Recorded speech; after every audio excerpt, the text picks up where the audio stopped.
Feliz y bendecido día, aprendiendo un curso de milagros.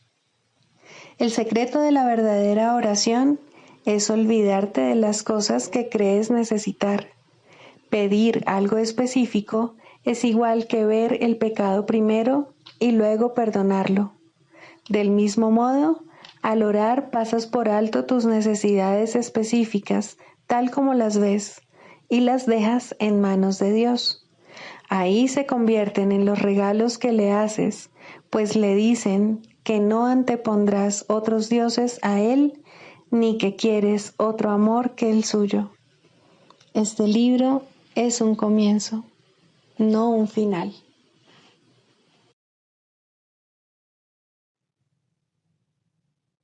Del prefacio, que postula, párrafo 5. El mundo que vemos refleja simplemente nuestro marco de referencia interno, las ideas predominantes, los deseos y las emociones que albergan nuestras mentes. La proyección da lugar a la percepción. Primero miramos en nuestro interior y decidimos qué clase de mundo queremos ver. Luego proyectamos ese mundo afuera y hacemos que sea real para nosotros tal como lo vemos. Hacemos que sea real mediante las interpretaciones que hacemos de lo que estamos viendo. Si nos valemos de la percepción para justificar nuestros propios errores, nuestra ira, nuestros impulsos agresivos, nuestra falta de amor en cualquier forma que se manifieste, veremos un mundo lleno de maldad, destrucción, malicia, envidia y desesperación. Tenemos que aprender a perdonar todo esto, no porque al hacerlo seamos buenos o caritativos, sino porque lo que vemos no es real. Hemos distorsionado el mundo con nuestras absurdas defensas y por lo tanto estamos viendo lo que no está ahí. A medida que aprendamos a reconocer nuestros errores de percepción, aprenderemos también a pasarlos por alto, es decir, a perdonarlos. Al mismo tiempo nos perdonaremos al mirar más allá de los conceptos distorsionados que tenemos de nosotros mismos y ver el ser que Dios creó en nosotros como nosotros.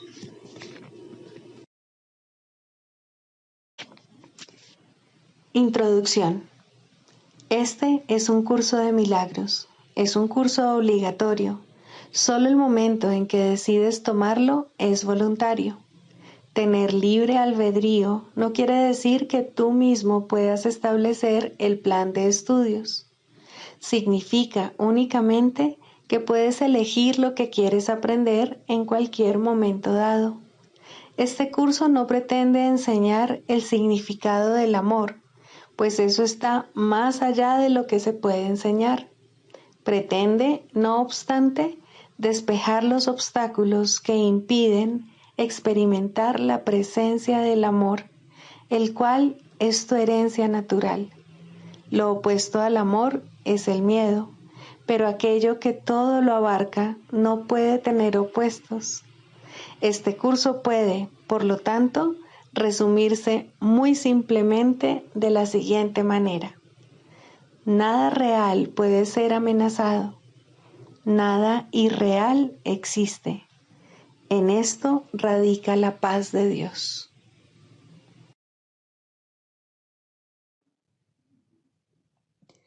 Capítulo 1. El significado de los milagros. Primero, principios de los milagros. Principio 23. Los milagros reorganizan la percepción y colocan todos los niveles en su debida perspectiva. Esto cura, ya que toda enfermedad es el resultado de una confusión de niveles.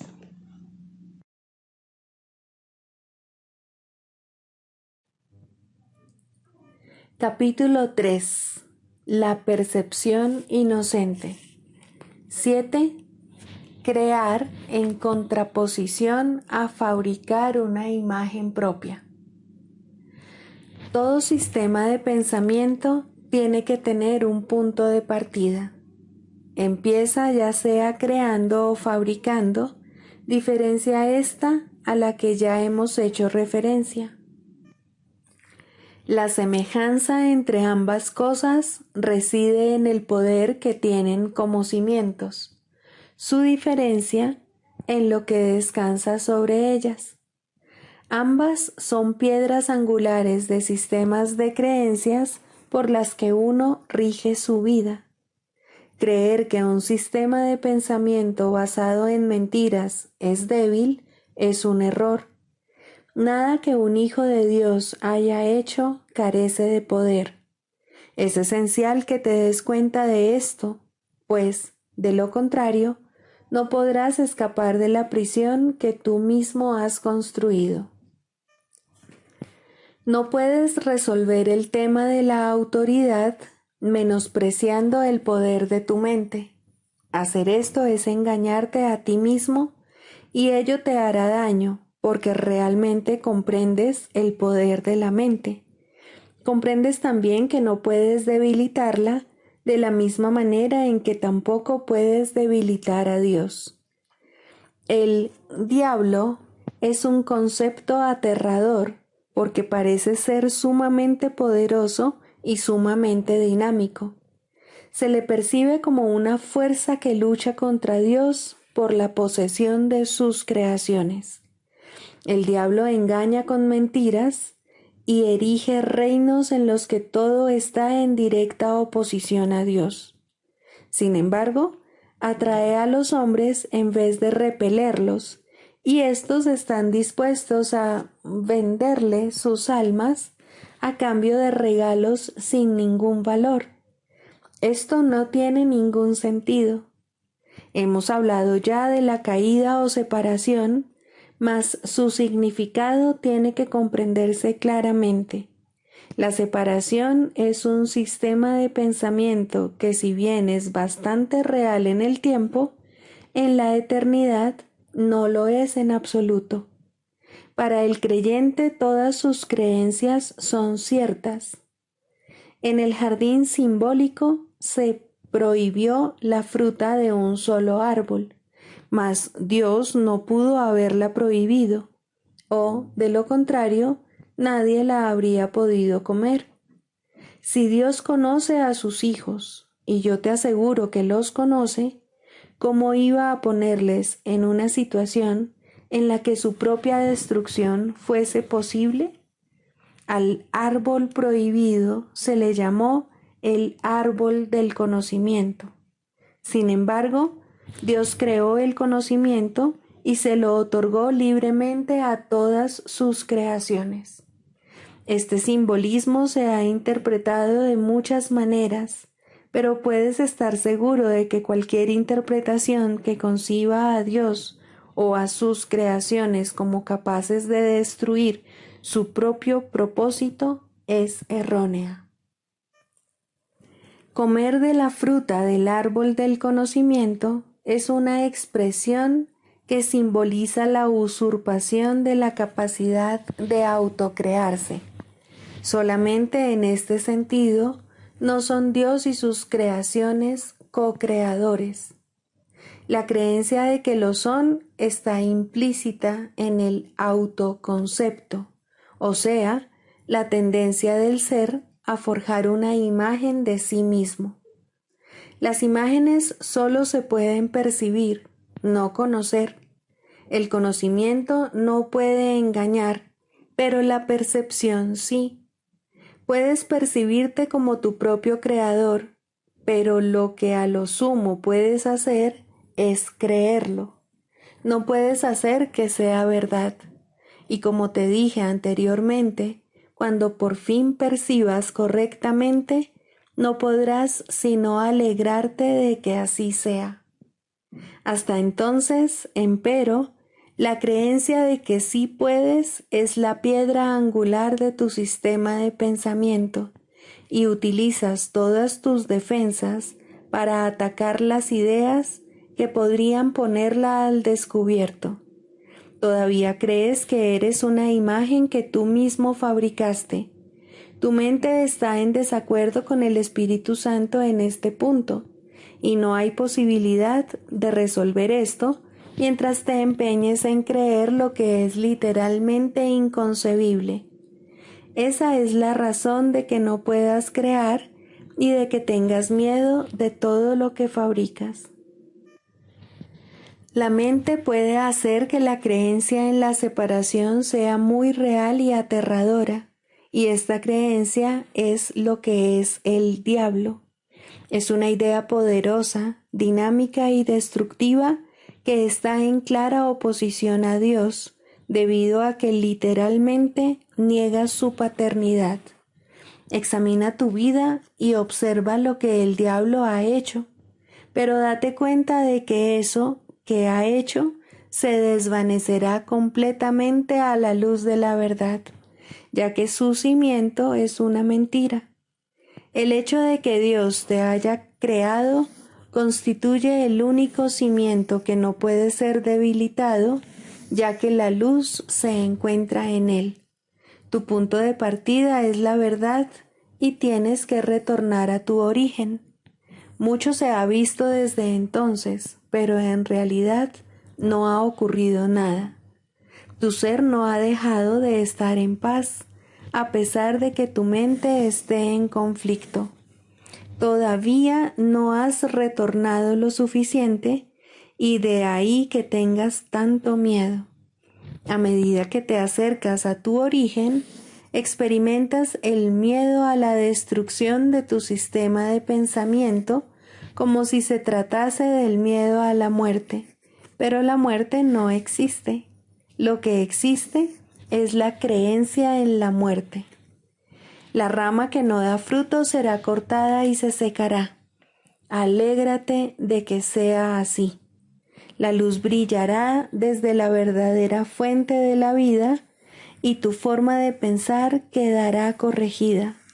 No puede ser de otra manera. Tú, que tienes miedo de la salvación, estás eligiendo la muerte. Vida y muerte, luz y obscuridad, conocimiento y percepción son conceptos irreconciliables. Creer que se pueden reconciliar es creer que Dios y su Hijo no pueden reconciliarse. Solo la unicidad del conocimiento está libre de conflicto. Tu reino no es de este mundo, porque te fue dado desde más allá de él. La idea de un problema de autoridad tiene sentido únicamente en este mundo. Al mundo no se le abandona mediante la muerte, sino mediante la verdad. Y la verdad solo la pueden conocer aquellos para quienes el reino fue creado y por quienes espera.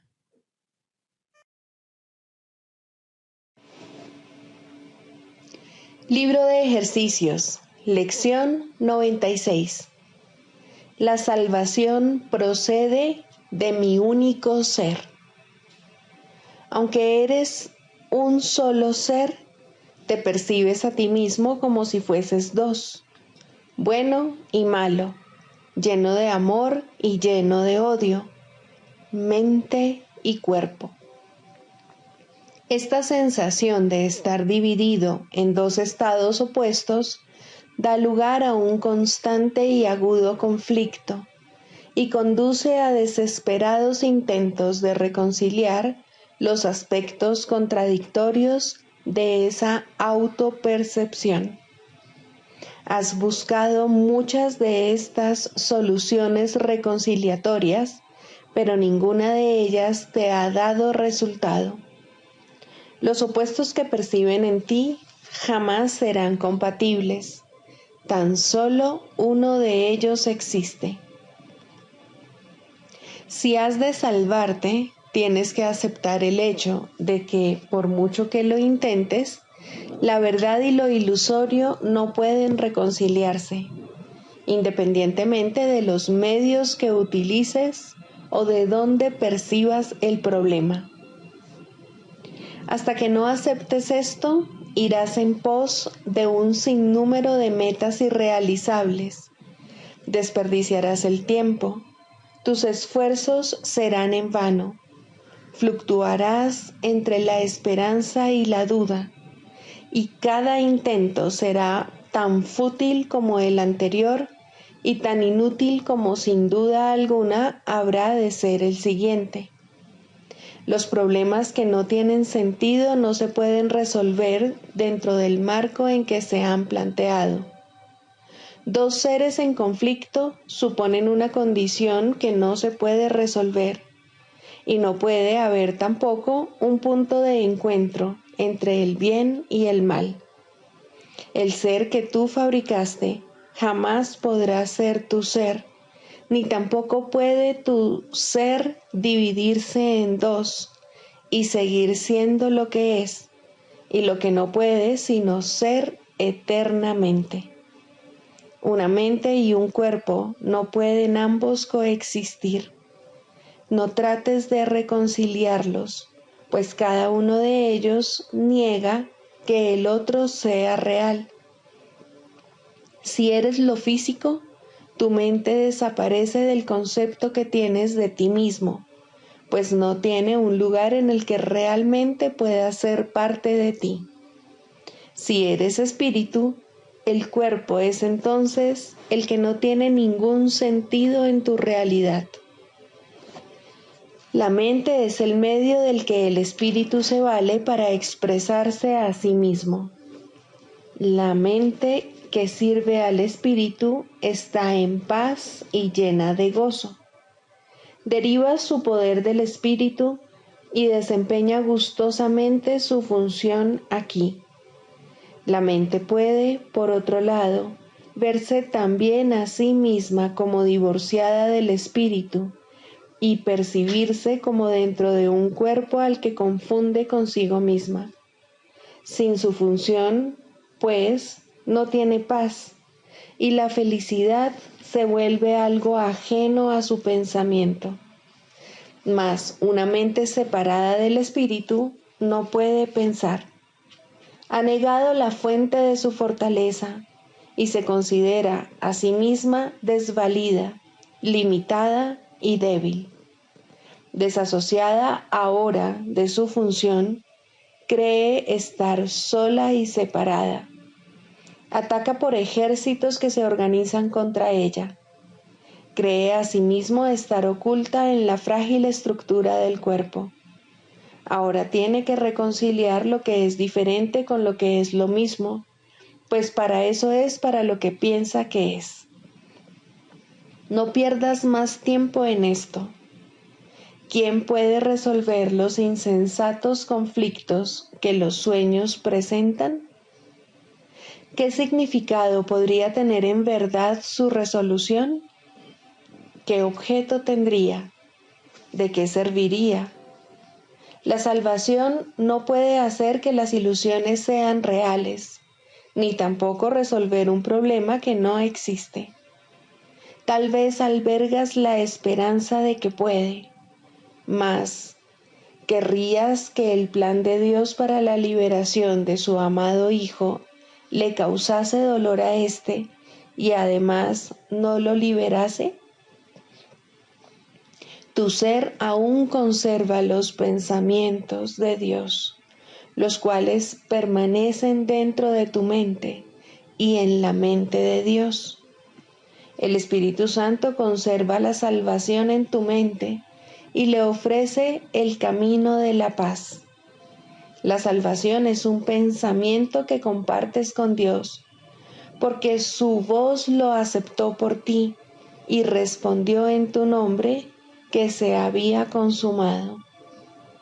De esta manera, la salvación está salvaguardada entre los pensamientos que tu ser aprecia y abriga por ti con amor.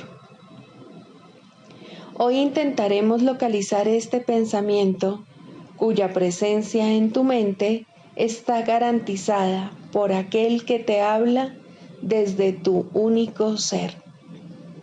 Nuestras prácticas de 5 minutos cada hora estarán dedicadas a buscar este ser en tu mente. La salvación procede de él a través de aquel que es el puente entre tu mente y él.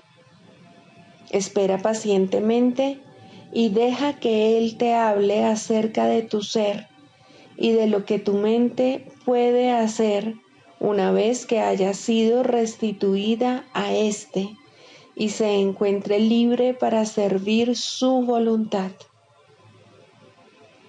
Comienza diciendo lo siguiente: la salvación procede de mi único ser. Sus pensamientos están a mi disposición. Luego busca sus pensamientos y reclámalos como tuyos. Son tus pensamientos reales, los cuales has negado mientras dejabas que tu mente vagase por un mundo de sueños en busca de ilusiones que los sustituyesen. He aquí tus pensamientos, los únicos que tienes. La salvación se encuentra entre ellos. Hállala allí. Si tienes éxito, los pensamientos que se te ocurran te dirán que te has salvado y que tu mente ha encontrado la función que procuró perder. Tu ser le dará la bienvenida y la colmará de paz. Una vez que su fortaleza haya sido restaurada, tu mente podrá fluir de nuevo desde su espíritu al espíritu de todas las cosas creadas por el espíritu a semejanza de sí mismo. Tu mente bendecirá todas las cosas. Una vez que la confusión haya cesado, quedarás restaurado, pues habrás hallado tu ser.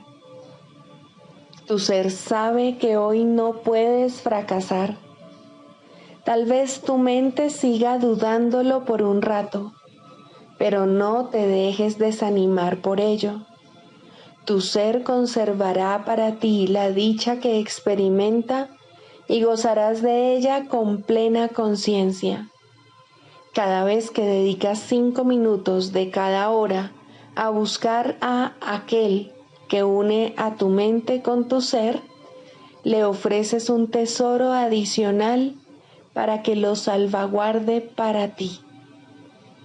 Cada vez que le dices hoy a tu agitada mente que tu salvación procede de tu único ser, añades otro tesoro más a tu creciente almacén.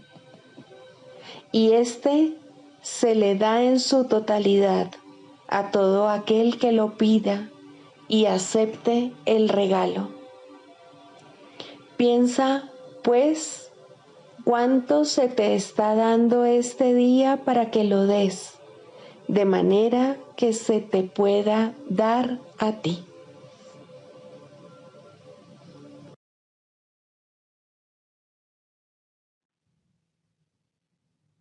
Del Manual para el Maestro, pregunta 4. ¿Cuáles son las características de los maestros de Dios? 6. Indefensión. Los maestros de Dios han aprendido a ser sencillos. No tienen sueños que tengan que defender contra la verdad. No tratan de forjarse a sí mismos. Su júbilo procede de saber quién los creó.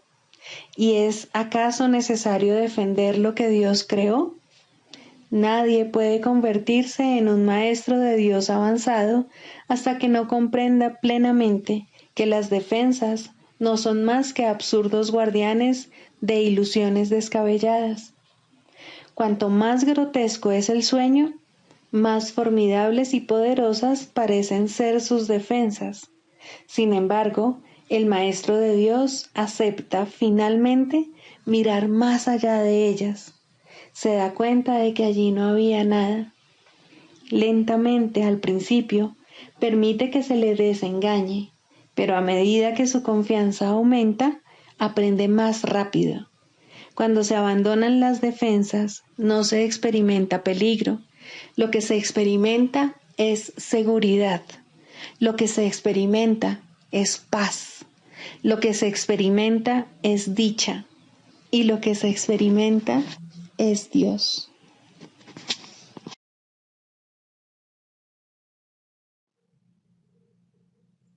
Manual para el maestro, pregunta 6. ¿Tiene siempre lugar la curación? Sí, la curación siempre tiene lugar. Es imposible dejar que las ilusiones se lleven ante la verdad y al mismo tiempo conservarlas. La verdad demuestra que las ilusiones no tienen ningún valor. El Maestro de Dios ha visto la corrección de sus propios errores en la mente del paciente, al reconocerla como lo que es. Al haber aceptado la expiación para sí mismo, también la ha aceptado para el paciente. ¿Qué ocurre, sin embargo, cuando el paciente usa la enfermedad como una forma de vida, creyendo que la curación es el camino a la muerte? Cuando esto ocurre, una curación repentina podría ocasionar una aguda depresión y una sensación de pérdida tan profunda que el paciente podría incluso tratar de destruirse a sí mismo. No teniendo nada por lo que vivir, podría hasta pedir la muerte. Por su propio bien, pues, la curación tiene que esperar. La curación se hará a un lado siempre que pueda percibirse como una amenaza. En el instante en que se le da la bienvenida, ahí está. Donde quiera que se haya ofrecido una curación, ésta se recibirá. ¿Y qué es el tiempo ante los regalos de Dios? Nos hemos referido en muchas ocasiones en el texto a los tesoros que se ofrecen equitativamente, tanto para el que da los regalos de Dios como para el que los recibe. Ni uno solo se pierde, pues solo pueden multiplicarse. Ningún maestro de Dios debe sentirse decepcionado si, habiendo ofrecido una curación, parece como si ésta no se hubiese recibido. No es su función juzgar cuándo debe aceptarse su regalo. Que tenga por seguro que ha sido recibido y que no ponga en duda que será aceptado cuando se reconozca que es una bendición y no una maldición. La función de los maestros de Dios no es evaluar el resultado de sus regalos. Su función es simplemente darlos. Una vez que los han dado también el resultado, puesto que ello es parte del regalo. Nadie puede dar si está preocupado por los resultados de lo que da. Eso sería limitar lo que da, y en ese caso, ni el que da ni el que recibe dispondrían del regalo. La confianza es parte esencial del acto de dar. De hecho, es la parte que hace posible el compartir, la parte que garantiza que el dador no ha de perder, sino que únicamente ganará. ¿Qué sentido tiene que alguien dé un regalo si luego se queda con él para asegurarse de que sea usado como mejor le parezca a él? Eso no es dar, sino subyugar. Haber abandonado toda preocupación por el regalo es lo que hace que sea verdaderamente dado, y lo que hace posible dar de verdad es la confianza.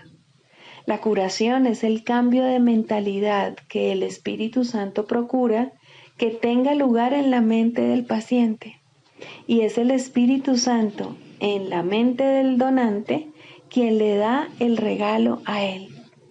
¿Cómo podría perderse? ¿Cómo podría ser ineficaz?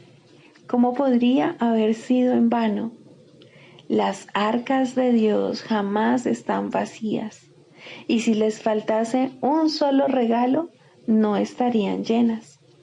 Dios garantiza, sin embargo, que las arcas estén siempre rebosantes. ¿Por qué habría de preocuparse entonces un maestro de Dios por lo que sucede con sus regalos? Al ser Dios quien se los da a sí mismo, ¿quién iba a dejar de recibirlo todo en este intercambio santo?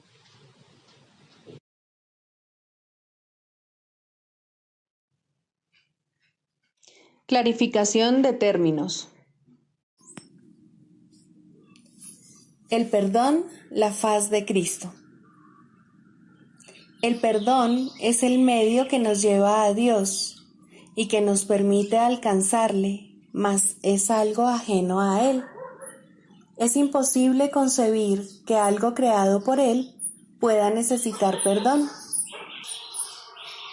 El perdón, entonces, es una ilusión, pero debido a su propósito, que es el del Espíritu Santo, hay algo en ella que hace que sea diferente.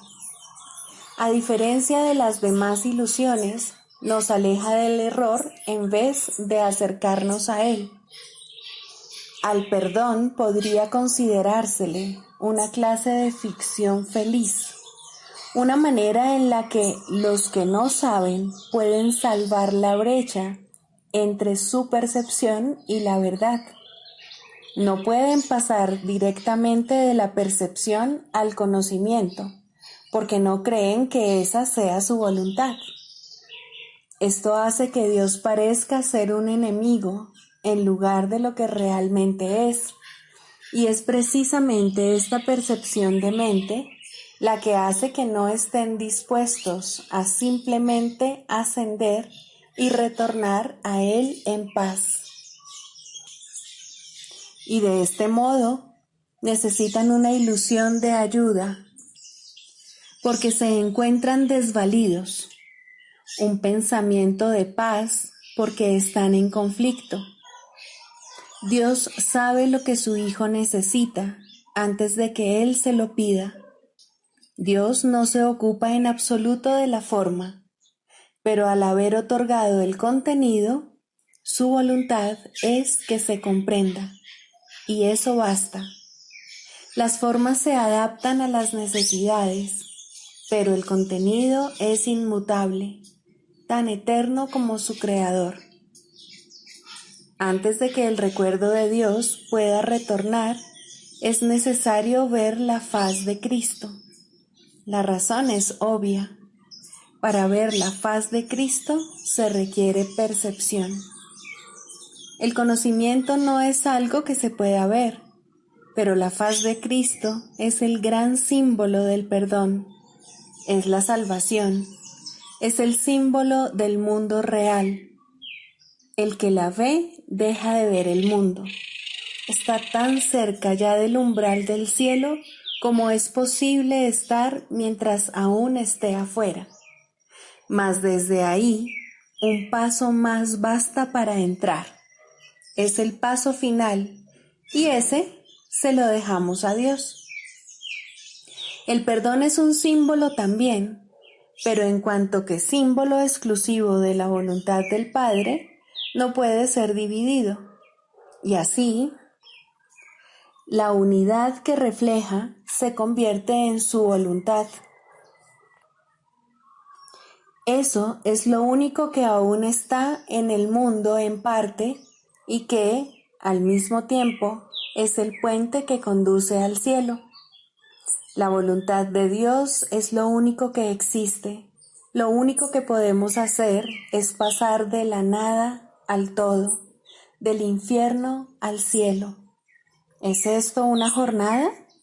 No, en verdad no lo es, pues la verdad no va a ninguna parte. Pero las ilusiones cambian según el lugar o la época. El paso final no es más que otro cambio. Por ser una percepción, es en parte irreal. Sin embargo, esa parte desaparecerá. Lo que entonces quedará será la paz eterna y la voluntad de Dios. Ahora ya no hay deseos, pues los deseos cambian. Incluso lo que una vez se deseó puede volverse indeseable. Esto es así porque el ego jamás puede estar en paz, pero la voluntad es constante por ser el don de Dios, y lo que Él da es siempre como Él mismo. Este es el propósito de la faz de Cristo. Es el regalo de Dios para la salvación de su Hijo. Contempla únicamente esto y habrás sido perdonado. Cuán hermoso se vuelve el mundo en ese instante en el que ves la verdad acerca de ti mismo reflejada en él. Ahora estás libre de pecado y contemplas tu impecabilidad. Ahora eres santo y así lo percibes. Y ahora la mente retorna a su Creador, la unión de Padre e Hijo, la unidad de unidades que se encuentra detrás de toda unión, aunque más allá de todas ellas.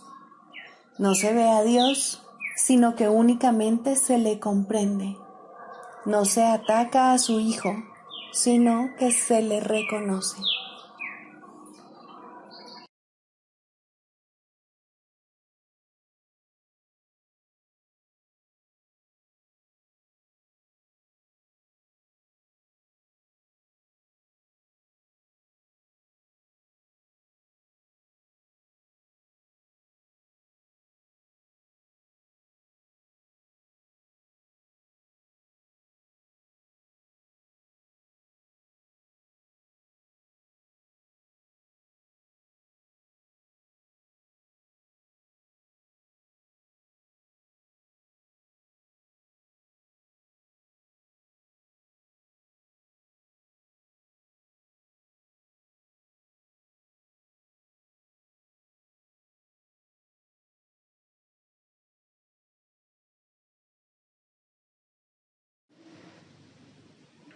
El proceso de la psicoterapia.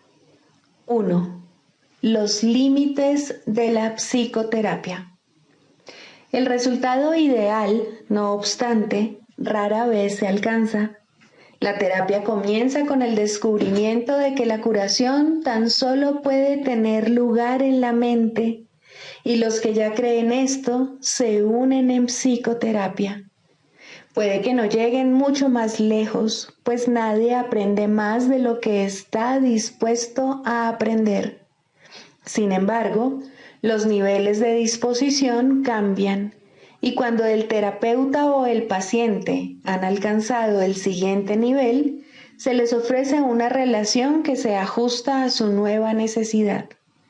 Tal vez se vuelvan a encontrar de nuevo y sigan adelante en la misma relación, haciéndola más santa. O quizá cada uno de ellos adquiera un nuevo compromiso. Mas una cosa es segura, los dos progresarán. Los retrocesos son temporales. La dirección general es siempre una de progreso hacia la verdad. La psicoterapia de por sí no puede ser creativa. Este es uno de los errores que el ego fomenta, que él es capaz de un verdadero cambio y, por lo tanto, de verdadera creatividad. Cuando hablamos de la ilusión salvadora o el sueño final, no es eso lo que queremos decir, mas aquí radica la última defensa del ego. La resistencia es su manera de ver las cosas, su interpretación del progreso y del crecimiento. Estas interpretaciones son necesariamente erróneas, puesto que son ilusorias.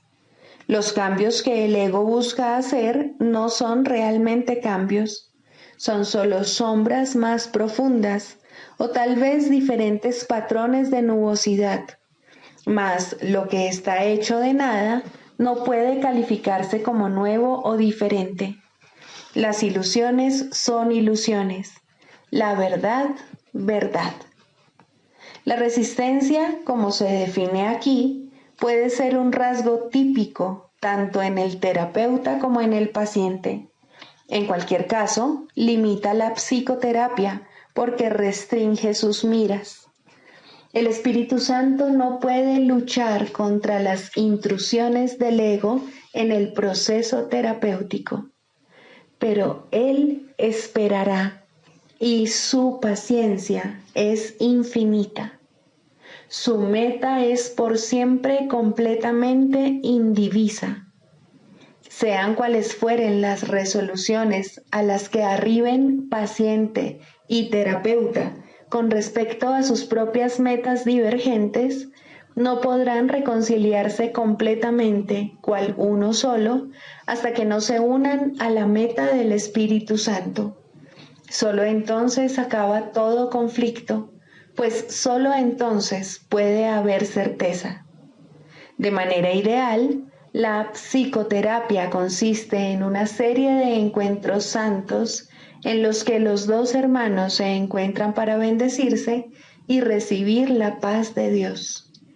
Y llegará un día en que esto sea así para todo paciente sobre la faz de la tierra, pues ¿quiénes, sino pacientes, podrían haber venido aquí? El terapeuta es solo un maestro de Dios un poco más especializado. Aprende enseñando y cuanto más avanzado, más enseña y más aprende. Mas sea cual sea la fase en la que se encuentre, habrá pacientes que lo necesitarán tal como es, pues no pueden asimilar más de lo que por el momento él pueda dar. No obstante, ambos finalmente hallarán la cordura.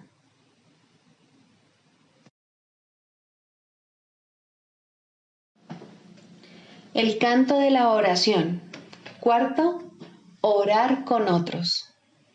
Hasta que, por lo menos, no comience el segundo nivel, uno no puede unirse a otros en oración, pues hasta ese punto, cada cual no puede sino pedir cosas diferentes.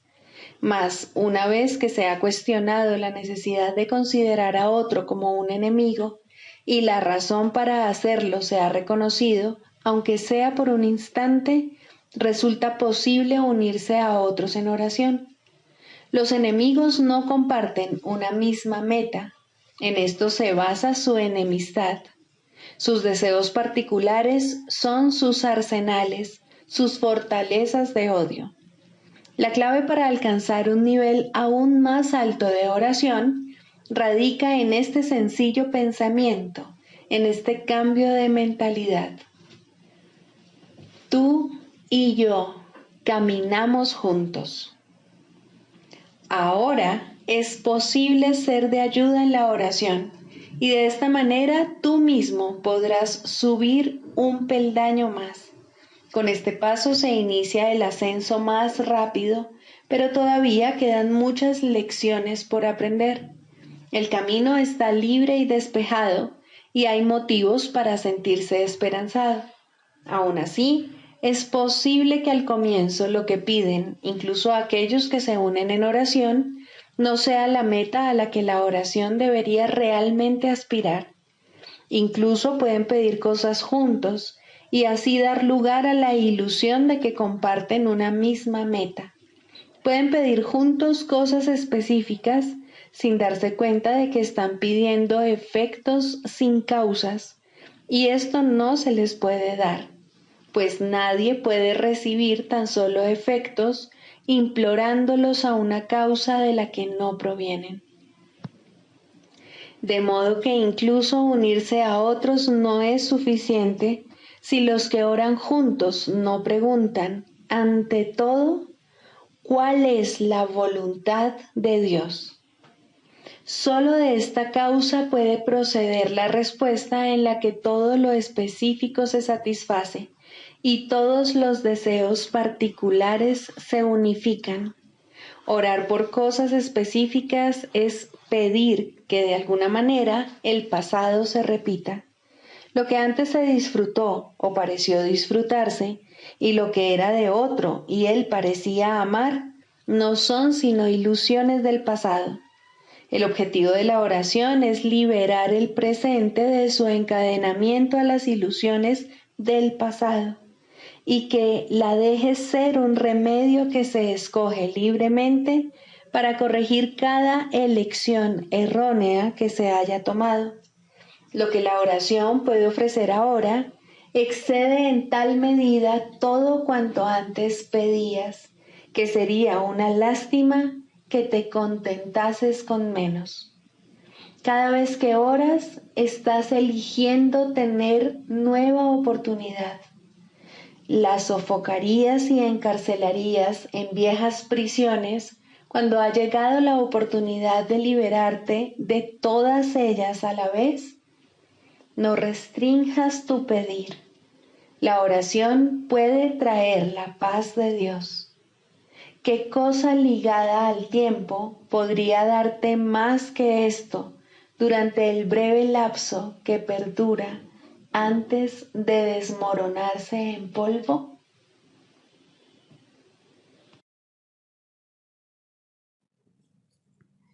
Sigamos a Jesús haciendo del perdón algo tan natural como respirar y algo tan vital como el aire.